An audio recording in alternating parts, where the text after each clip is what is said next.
কুমিল্লার বন্যা দুর্গত এলাকায় আছেন আমাদের সহকর্মী নিয়ামুল আজিজ সাদেক। সরাসরি যাচ্ছি তার কাছে। সাদেক, কুমিল্লার বন্যার সার্বিক চিত্রটি আমাদেরকে জানাবেন।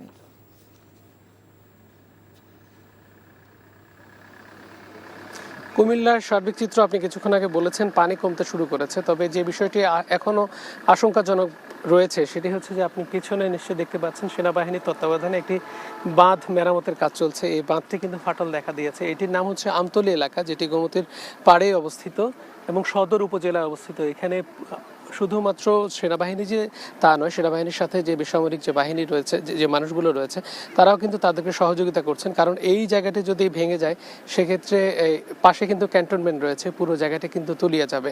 আর আপনি নিশ্চয়ই জানেন যে দুদিন আগে একটি বাঁধ ভেঙে গিয়েছিল, সেটি বুরবুরিয়া এলাকায় এই জায়গায়, এবং এই কারণে কিন্তু পানির নাব্যতাটা আগে যা ছিল তার চেয়ে অনেক বেশি বেড়েছে। আমরা এখন দাঁড়িয়ে আছি আরও 10 কিলোমিটার দূরে কিন্তু ত্রিপুরার যে টুম্বুর বাঁধ, যেটি জলাধার খুলে দেওয়া হয়েছে, সেই জলাধার থেকে এখন পর্যন্ত পানি নেমে আসছে বলে স্থানীয়রা আমাদেরকে জানিয়েছেন।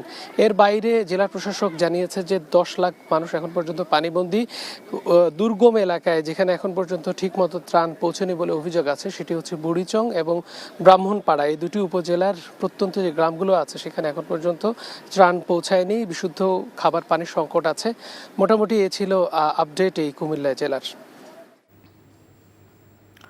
জানছিলাম কুমিল্লা জেলার বন্যা পরিস্থিতির খবর।